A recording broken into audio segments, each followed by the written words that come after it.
तर तुझ्याजवळ देण्यासाठी काय आहे? तुला काय हवं असेल या जलधराजवळ माग. जलधर, अरे तू मला देऊन देऊन काय देणार आहे? हा समोर दिसणारा महाभयंकर सागर आहे आणि जिकडे तिकडे वाळू पसरली. हो, वाळू घेऊन मी काय करू? काही वाटेल ते कर. त्याच्यापेक्षा माझ्याजवळ माग.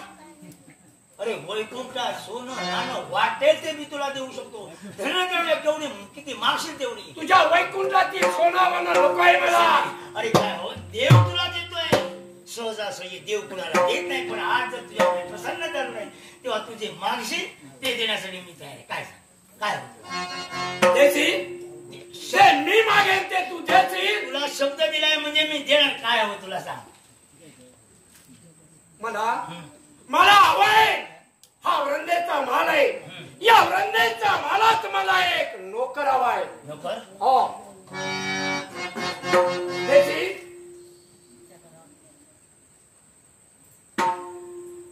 देईन देईन देईन. ठीक आहे. जर निश्चयाच्या वाणीने तू देईल असं सांगतोय मला सांग. काय तुझी नावं किती? माझी? हो, माझी नाव नावाने तुला ओळखतात. जलधर. जलधर आणि कशाला नावं विचारतो? 1 2 3 4 5 6 अनेक नावानं मला भक्तजन ओळखतात.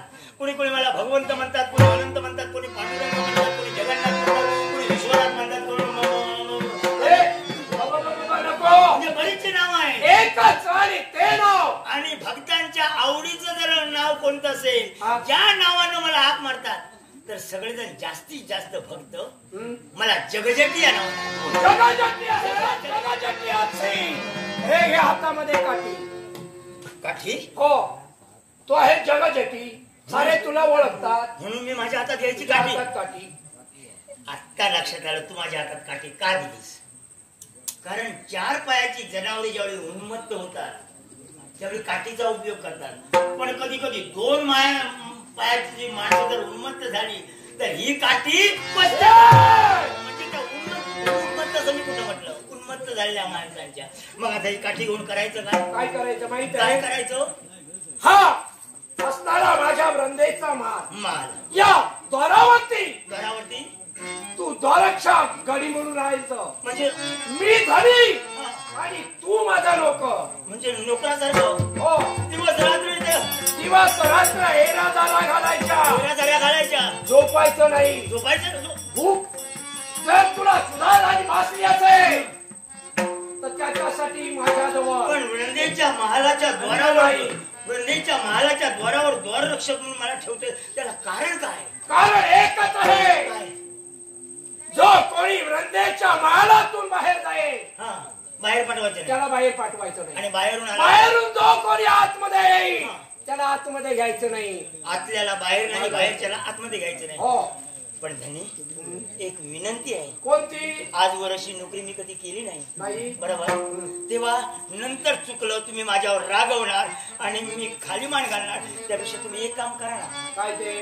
नोकरानं कशा येरझाऱ्या घालायचा, कसा पहारा द्यायचा हे जर धनी तुम्ही मला समजावून सांगितलं ना, ठीक आहे. नंतर चूक व्हायला नको. हो, तू नवीनच आहे. समजा हा दरवाजा बाहेरून येणारा आतमधून बाहेर जाणार आणि याच्या बाहेर राहायचं की आतमध्ये राहायचं? बाहेर राहायचं. बाहेरचा दिसला पाहिजे. बरोबर, बाहेर राहायचं. कशा घालायच्या?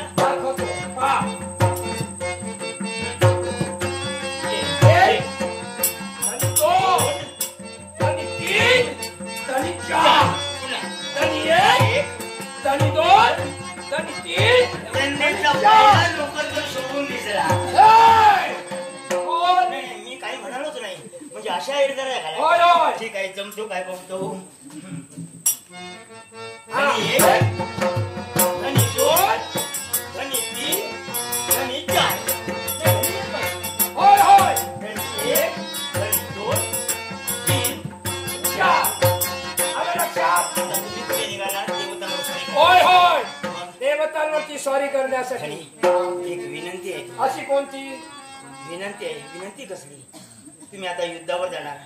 तुम्ही म्हणालात द्वारावर इकडून तिकडे हेरझाऱ्या घालायच्या, बाहेरच्याला आतमध्ये नाही, आतल्याला बाहेर पाठवायचं नाही. मी आहे नोकर, इनामीद्वारे सेवा करणारा. नंतर तुम्ही राबवायला नको. तेव्हा तुम्ही सांगितल्याप्रमाणे सगळ्या गोष्टी लक्षात ठेवीन. आपल्याला बाहेर किंवा बाहेरच्याला आतमध्ये घेणार नाही. पण तुम्ही जरी आलात आतमध्ये तरी अगोदर मला विचारा, नंतर आतमध्ये तू आहेस की मी आहे. तसं नाही, पण तुम्ही कुणालाच घ्यायचं नाही म्हणून म्हटलं. मला सोडून मी सोडून बाकी इतरत्र कोणालाही घ्यायचं नाही. ठीक आहे, तुम्ही सांगितल्याप्रमाणे नोकरीला आजपासून सुरुवात करतो. तुम्ही युद्धावर चला. ठीक आहे, तुझ्यावर भरोसा ठेवीला निघालो. देव पार्वती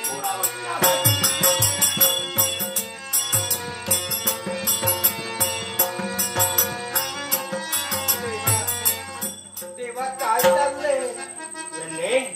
काय करून घेतलं? ही मी मुद्दाम नोकरी मागून घेतली. पण का? कारण आहे त्याला. कारण जी माझी दगडी प्रतिमा देवघरात तू पूजेला लावली होती, जलधराने त्याचे तुकडे तुकडे केले. मग आता जी गंधपुष्प अक्षता ती वाहणार होतीस, ती कुणावर वाहणार होतीस? पण देवा, आणि म्हणून तुझ्यासाठी ही नोकरी म्हणजे रोजच्या रोज माझं नामस्मरण, माझी तुला पूजा करता येईल. जा, एक गोष्ट लक्षात ठेव, पती आज्ञेचं पालन करणं याच्यात तुझं हित आहे. सौभाग्य.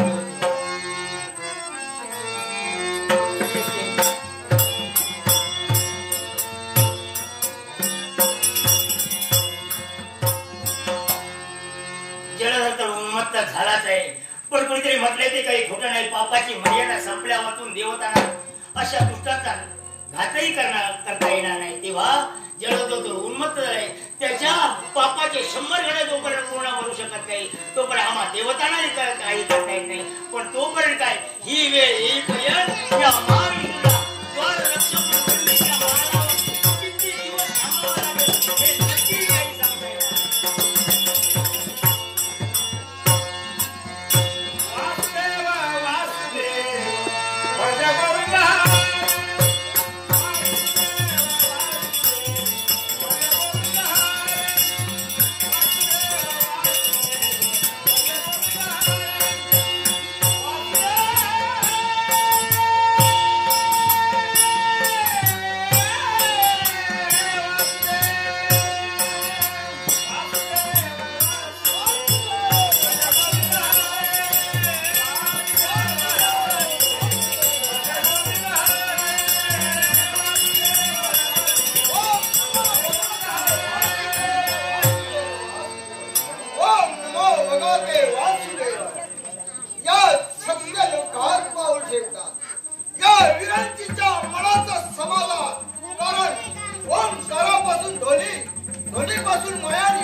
सागरपुत्र जलधर याला अमरावतीवरती आक्रमण केलं आणि आमच्याने त्याचं द्वंद्व झालं आणि त्या द्वंद्वात आम्ही पलायन केलं आणि आपल्यापर्यंत तो पहा